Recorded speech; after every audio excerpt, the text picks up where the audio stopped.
The mission is simple: to help high achievers naturally eliminate emotional and physical obstacles so they can optimize their life for higher achievement. Welcome. You have just entered the Genesis Zone. Good day, and welcome to the Genesis Zone show. Thank you for taking time out of your busy schedule to join us on this beautiful Thursday. Today, we're talking about ketamine assisted psychotherapy and what you deserve to know. In this particular episode, I'm going to be removing all of your fear and apprehension regarding ketamine treatment and ketamine assisted psychotherapy. For many newcomers to this healing modality, it's still a great mystery as to what happens during the ketamine experience itself. And I'm going to help remove the mystery by sharing bits and pieces of my own personal experience working with people and my own personal journey with this amazing tool. So let's dive right in.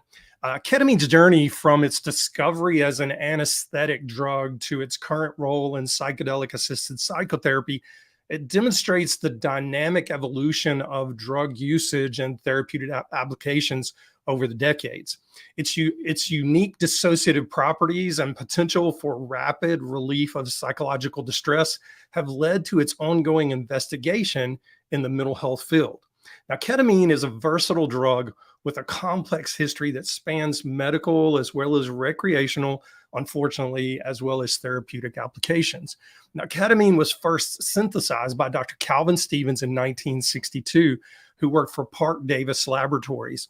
It was initially developed as PCP, the hallucinogen PCP, and they thought they were working on an anesthesia drug, but the PCP turned out to have way too many side effects, so they abandoned it. And later, it evolved into what we currently know as ketamine. Its ability to induce a dissociative state characterized by a feeling of detachment from the body and the external world made it suitable for medical procedures and surgeries. Up through the 1970s, ketamine quickly gained popularity as an anesthetic drug due to its unique properties, including a rapid onset of action, minimal respiratory depression, and a wide margin of safety. It was widely used in emergency and military medicine and was especially valuable in situations where intravenous anesthesia was required, but with limited equipment and personnel. By the mid-1970s, ketamine started to appear on the recreational drug scene.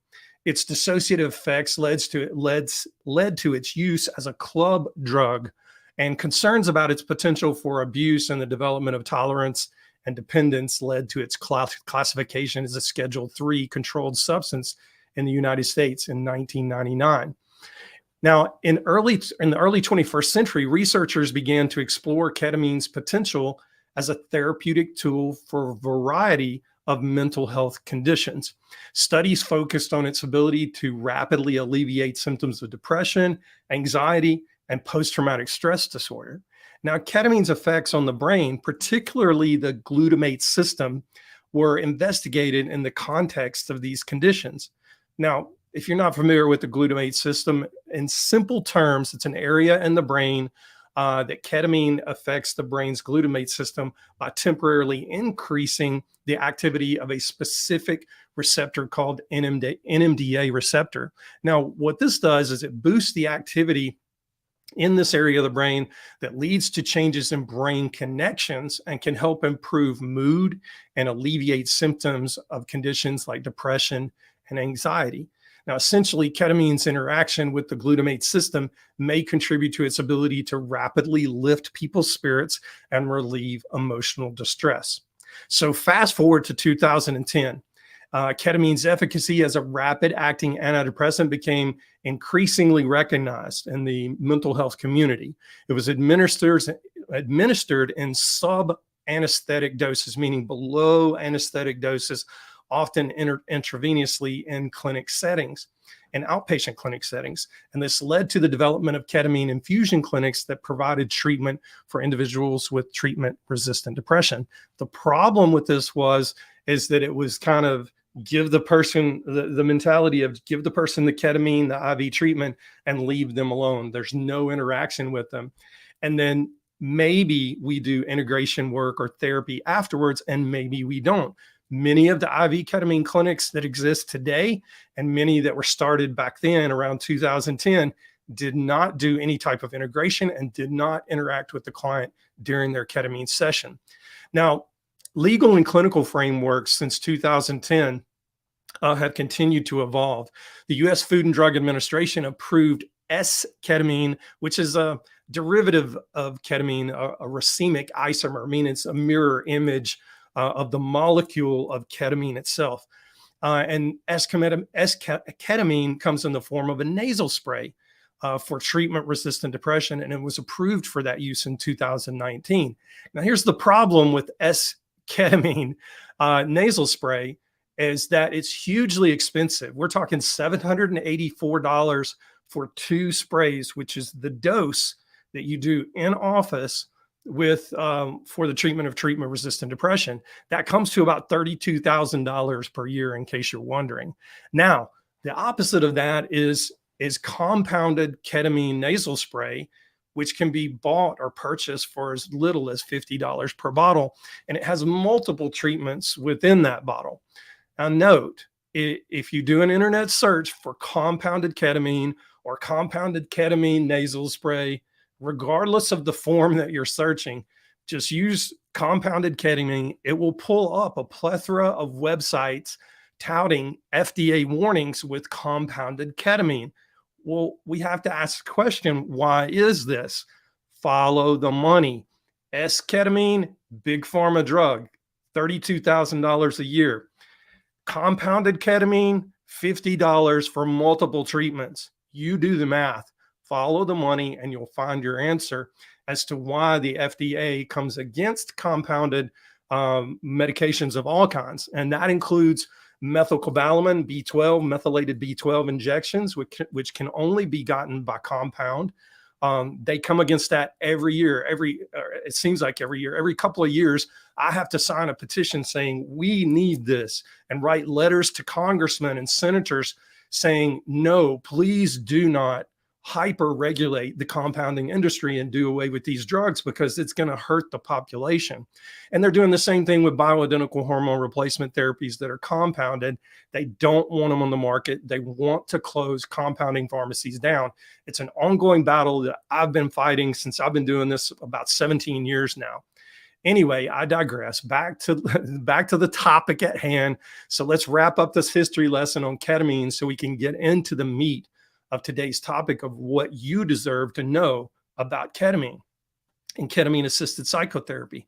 From 2010 until now, building on the success of ketamine in treating depression, the use of ketamine and other psychedelic substances such as psilocybin, DMT, MDMA, and lysergic acid in the context of psychedelic assisted psychotherapy have gained prominence in the areas of treating PTSD, anxiety, and substance use disorders.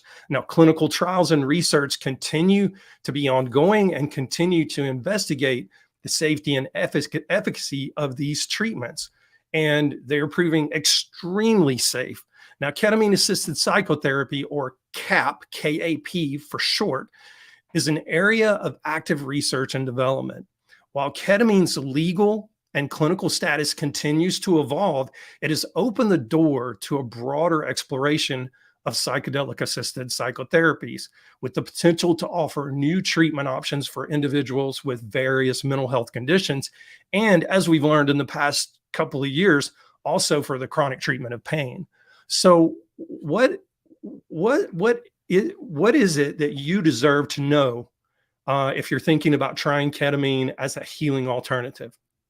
Well, having personally gone through many ketamine experiences myself, I think the first thing to know is that each and every single experience is completely unique. And that holds true for you as a person and for other people's experiences. You may compare notes with other people. You may read stories online of what someone experienced when they did their ketamine treatment or their ketamine session, and you go do ketamine and you have a completely different experience. But I will tell you, from having done numerous ketamine treatments personally myself, each and every experience is completely different and completely unique. And although ketamine experiences may vary from person to person, there can be some common themes that we see throughout people who undergo these ketamine sessions. Now, I encourage clients when they are about to undergo a ketamine session to remain open and curious. Those are two key words that you should know, you deserve to know. Remain open and curious, and notice your observer mind. Let me repeat that again. Notice your observer mind. Being open and curious allows us to not pass judgment or stir up unnecessary emotion about what we are experiencing. If we see or experience something odd or interesting, just say, "That's curious," as you step back and observe. This is a mindfulness technique, but you can also practice this when you're under the influence of a psychedelic drug and you're in this altered state. You will actually remember that as part of your coaching, so to speak, that, oh, well, this is a little odd. This is a little strange, but I'm just going to stay open and curious. I'm just going to step back and observe. And that's what I'm talking about doing. So what is this observer mind? Well, it's exactly what it says. This is simply the portion of your internal self that observes what is going on, kind of like a third person who has no judgment about what they're seeing or experiencing, and is using the tool of open curiosity about the events unfolding. So with that preface, I won't discuss all of the themes that I've seen, but I do like to discuss a few of them. One theme I see very commonly is odd familiarity. Odd familiarity. It is quite common, actually. I've had this in many of my personal journeys, and if I'm being honest, it's hard to describe, but I'll do my best. When a person is in the altered state with ketamine or any other psychedelic for that matter, they will often say things like, "I've been here before," or "this feels," or "this seems familiar in some way," or "I can't quite explain it, but what I'm seeing is oddly familiar." I often get asked, why does odd familiarity happen? The answer is, I don't know. I have some theories about this, but I truly do not know why it occurs. Now, not to get too woo-woo with you, but odd familiarity as a phenomenon is most likely due to the experiences that the subconscious mind stores away and processes behind the scenes without our awareness. Then when we're in the altered state of a psychedelic healing tool such as ketamine, we're able to subjectively step aside and view the processes within the subconscious brain. Pretty cool, right? Now, the grander question is, where does all the content and stuff being processed within the subconscious brain come from? Well, in my mind, the answer to this crosses over into the quantum mechanics and spiritual side of who we are. So for the sake of time right now, let's leave that conversation for another day, because that's a very deep rabbit hole. Another recurring theme that I see is childhood experiences. Now, this is pretty self-explanatory, but just know that oftentimes clients, myself included, will re-experience scenes from childhood, but more from the observer mind standpoint. For me personally, it's not been a fearful experience. It's not been a sad experience. It's just been an observed experience. And the last thing I'll bring up is another common theme. And this theme is the theme of death, or things related to dying, resurrection, heaven, etc. Now, this particular theme occurred in my very first ketamine experience. Many of my classmates who went through training with me, and we've all been on this ketamine journey with multiple treatments. Many of them have not had that death theme type experience. But for those of you guys who've been following me for any length of time, you know that I was electrocuted at age 5. Well, that was a childhood experience, but it was also a death experience because I had an out-of-body experience in that moment. So this was a little combination of a childhood experience and a death experience. And what happened for me in that particular ketamine session is immediately I was carried back to the time of the electrocution at age 5. And more specifically, I was carried back to the out of body experience that I was having. Yet the memory that I've always had regarding that out of body experience stopped right there with me hovering over my body. In the ketamine experience, there was a doorway present that I've never seen before. I went through that doorway, and to the best of my mind and ability to explain what happened, I entered heaven. And it was the most beautiful, most peaceful experience that I've ever had in my entire life. Now, does everybody have those experiences? The answer is no. Are your experiences uniquely yours? The answer is yes. Is there content there that can be processed in the moment or later? And the answer is yes.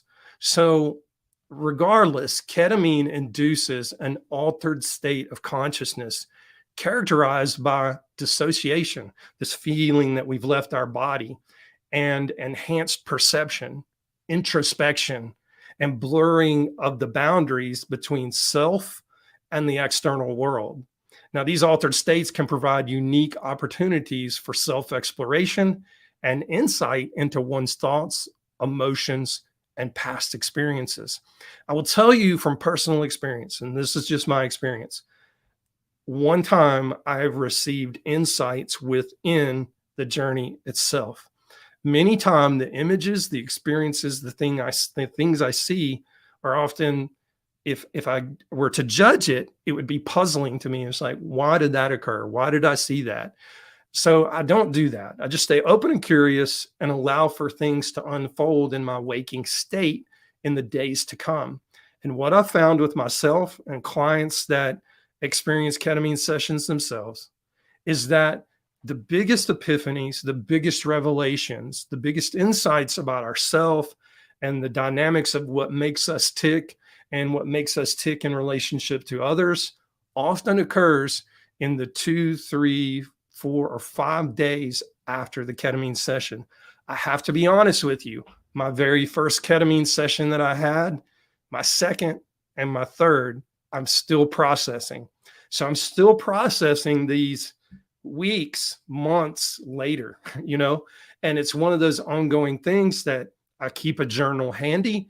And if something pops into my mind that's new, I just jot it down.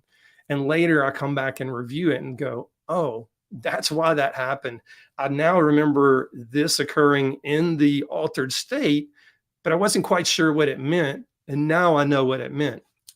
So those things are not critical, but important to understand that much of the work that occurs after the ketamine session itself.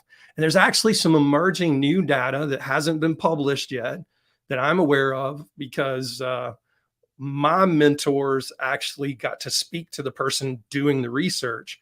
And what this person is doing is they're looking at the opportunity for therapy and integration in the therapeutic window in the days following a particular psychedelic assisted psychotherapy session.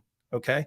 So what this means is we're learning that there may be heightened times after the ketamine session where the neuroplastic changes, those positive changes, those new pathways that are being developed in the brain to bring about that change in our mood and our anxiety and get rid of trauma experiences, there may be a therapeutic window of a certain length of time where we have to help the rewiring of these new pathways. Now, personally, when I'm working with someone, I like to get them into the office within 3 to 7 days of their ketamine session in order to do what we call integration. And this is just simply the therapy that we do after to process the content of that. Now, mind you, prior to the very first ketamine session, we've met with this person 2, 3, 4 times just to discuss the content areas in their waking life that they're aware of that they need to work on. That's critically important when you're doing ketamine assisted psychotherapy, is to understand, for lack of a better way of putting, the lay of the land in the person that you're working with, and what are their goals? What do they want to help see change in their lives? And then we can help them do that, because during the ketamine session itself, there's me or someone like me is sitting with the person while they're undergoing the ketamine session.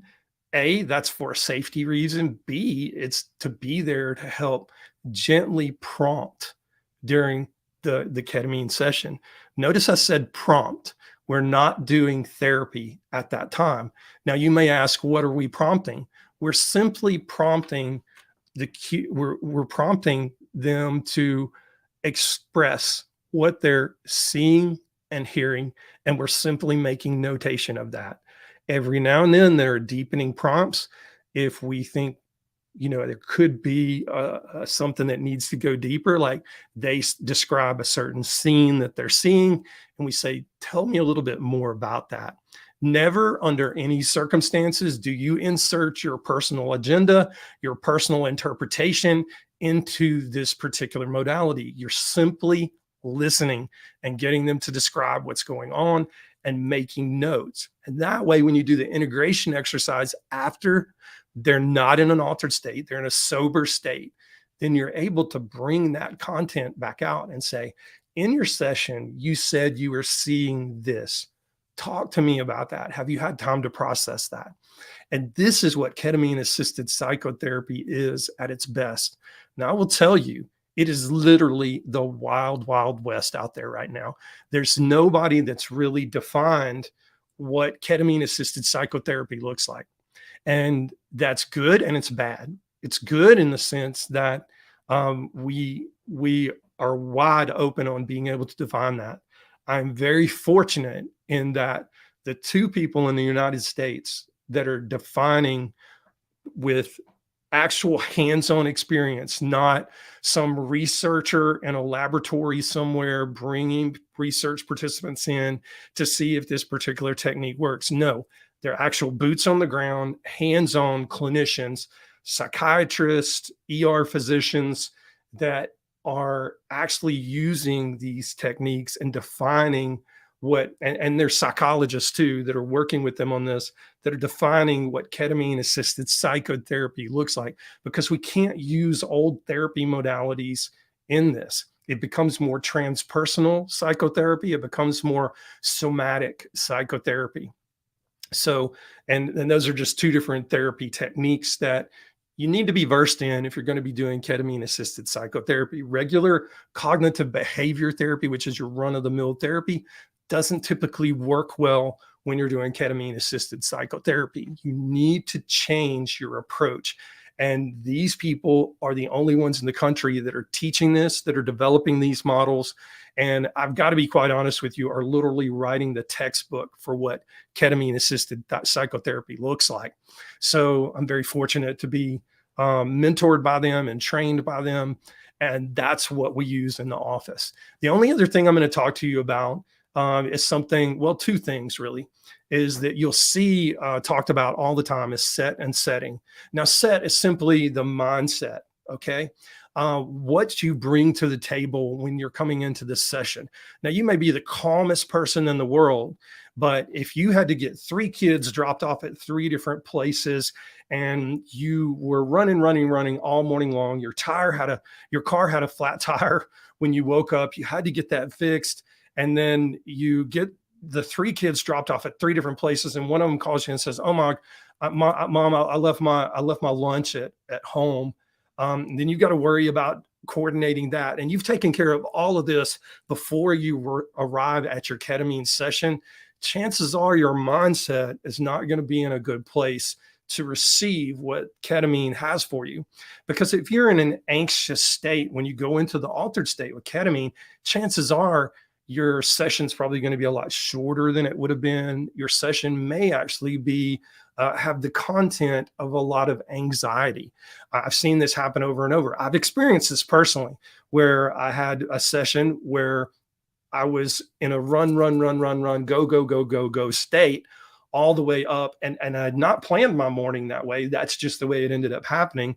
And when I got to my ketamine session, it was one of the shortest ketamine sessions I've ever had, because It was seemed like it started and it was over with, and literally one of the shortest I've ever had time wise. And the content, although valuable, wasn't as rich as other experiences were. So taking care of your mindset, your intentions, your expectations. If I can give you any advice around mindset, is don't set the expectation of I'm going to have an experience like Dr. Brian had, or I'm going to have an experience like one of my friends had. Go into it with the intention, loosely expectation, if that's what you want to call it, but go into it with the intention of my experience is going to be unique for me. And I'm going to accept that with gratitude. And I'm going to remain open and curious about this experience. Now, when you're working with a CAP professional, they will help you craft an intention that's a little bit more specific. As an overall general intention, that is a really good intention to say, I'm going into this with an open mind, an open and curious mind, and an observer mindset. Now, I will tell you, in ketamine sessions, generally the first session is to have an experience with the medication itself. It's not necessarily to have something profound happen to you or have a profound revelation, although that can happen. But it is definitely one of those things where we look at it and say, listen, you've not had a relationship with this particular healing tool. Why don't we use the first session, maybe 2, maybe even 3, to develop a relationship with this healing tool? And as a clinician, that means for me, I'm looking for dose effect. So if your experience was really light and you want a little bit deeper experience, the next time we will increase the dose. Maybe your experience is a little too heavy and it made you a little anxious because it was so heavy, so dissociated from your body. Maybe we come back off that dose a little bit the next time. So the first 1, 2, 3 sessions are more about developing a relationship with the medication. Now, are there neuroplastic changes that are occurring in the brain because of the medication itself? Absolutely, yes. Are we seeing a change in our mood and a change in our anxiety for the positive? The answer is absolutely yes. But the intention here is, in these first few sessions, is maybe just to understand a relationship and develop a relationship with the medication itself. Now, that being said, there's setting. And setting deals with the container. What environment are you in? Is it a peaceful environment? Is it a chaotic environment? Is it a busy office where people are in and out, slamming doors, talking loudly? Hopefully not. The setting is critically important to be a safe space for you, a comfortable space for you, and a very supportive setting. It also has to do with the person that is sitting with you, the health professional that is sitting with you. If you don't feel safe with that person, then you're not going to have a good experience. And you need to be honest enough with the person that's sitting with you to say, for whatever reason, I don't feel comfortable. And you can actually do this within the context of the session itself in the altered state. You're able to talk. And you may have something that comes up that says, Dr. Brian, I'm not comfortable with you being here. And if that's the case, you have all my permission to do that. I will bring in my nurse. I will bring in one of my assistants, and I'll have them sit there with you. But that rarely ever happens. But just know that you should be given permission to tap out and say, I'm not sure I'm comfortable with you being here, even if you are in the altered state. Much less before you get into the altered state. You should have every right to say that as well. And it should be discussed with you prior to going into your ketamine session. Now, the last thing I'm going to talk to you about is ego dissolution. Now, you'll hear this term thrown around a lot online, and many psychedelic experiences involve a temporary dissolving or dissolution of the ego, leading to feelings of interconnectedness, not disconnectedness. Disconnectedness is a dissociation from the physical body, meaning we feel like we're floating. We feel like we're separated from our body. But ego dissolution means we're able to take the ego and soften the ego enough so that we can see our interconnectedness with the greater of humanity, with nature, with mankind. And if you want to put it on a love standpoint, you actually do feel a profound amount of love for everything around you. Now, I know that sounds really woo woo and maybe a little hippy dippy, if that's what you want to call it. As a friend of mine uses that, health professional friend of mine uses that term. Um, but ego dissolution is an actual thing. It's not anything to be scared of. It's just one of those phenomena that can occur where you may come out of your experience and go, oh my gosh, we're all connected in every way. And yes, we are. And that's a good revelation to have. So that's all I've got for today. If you've been hanging around the Genesis Zone, you know that I speak about epigenetics all the time. And with these neuroplastic changes, we're making physical changes within the brain in a positive way to bring about healing, to get rid of trauma, to treat depression and anxiety, and so on and so forth. But where do epigenetics come in? And that's a good question. Epigenetics nutritionally give us a roadmap for nutritionally supporting the genes. And genes are, it's kind of the roll of the dice in life, in biology, where we get 50% of our genes from our father, 50% of our genes from our mother, and it combines to make us who we are. With epigenetics, we can take a snapshot look at how you're wired to respond to your internal environment and to your external environment. Once we know how you're hardwired, then we can nutritionally support those genes. We can nutritionally support bad genes as switches to turn off, and we can nutritionally support good genes to turn on. And we see things like decrease in inflammation, improvement in detoxification, improvement in mitochondrial function, improvement in neurotransmitter function, and improvement in methylation. And these are critical for treating depression, anxiety, panic, and so on and so forth. Track record is very good in what used to take 6 to 9 months to accomplish the old way clinically, to get somebody into remission. We can accomplish in 6 to 12 weeks now with epigenetics alone. And it's getting faster and faster and faster when we incorporate ketamine assisted psychotherapy. So think of the ketamine assisted psychotherapy as what is changing the neuroplastic landscape. And then we're nutritionally supporting the genes with the epigenetics in order to make that change last and stick and stay with this person forever. And I know forever sounds like a long time, and it's probably a sensational claim, but I firmly believe that. And starting in January, I'm going to be having access to grant money to start doing research to look at some immediate and long-term studies and start conducting these studies to prove that this modality, this treatment modality actually works, and it works long-term. Right now, when you look at all psychedelics are about a 50-50 shot clinically, okay? Now, some of them have a little bit more, maybe 55, 60. Some of them have a little bit less as far as clinical drastic improvement of remission, okay? I'm talking about remission. What I theorize is that by combining these modalities so that we're nutritionally supporting the genome and we're bringing about the neuroplastic changes in the brain with things, with tools such as ketamine, when we combine these modalities, we're able at that point to move that needle from a 50% remission rate to a 60 or 65 or 70 or 75% remission rate.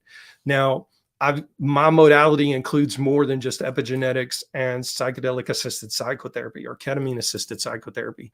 It's more to it than that. I won't go into it on this episode because it's actually proprietary, but we are looking at a modality that when done a certain way actually brings about changes. And I'm actually using that modality, all those modalities in the office, but we're going to combine that all into one. And we're going to see some amazing results because individually we're seeing significantly amazing results. And now combining them all together, we're seeing a synergistic effect that is bringing about lifetime change in people. Again, exciting times that we're living in. This is cutting edge research. This is cutting edge information. And we are literally on the pioneering front of what these types of therapies are going to look like in clinical practice 10, 15, 20, 100 years from now, believe it or not. And I believe that what we're doing at the Optimal You Clinic in Jackson, Tennessee, of all places, is actually going to put us on the map. That's not a grandiose delusional thinking. It's just clinical experience of working with these modalities separately and now starting to combine them and seeing the results that we're seeing. And we're really changing people's lives for the better in a big way. So that's all I've got for today. Thank you for joining in and listening to us. As always, most grateful, most trusted that you've spent this time with us today. You could have been anywhere and you chose to be with us. And I don't take that for granted. So thank you. Until next time, stay in the zone.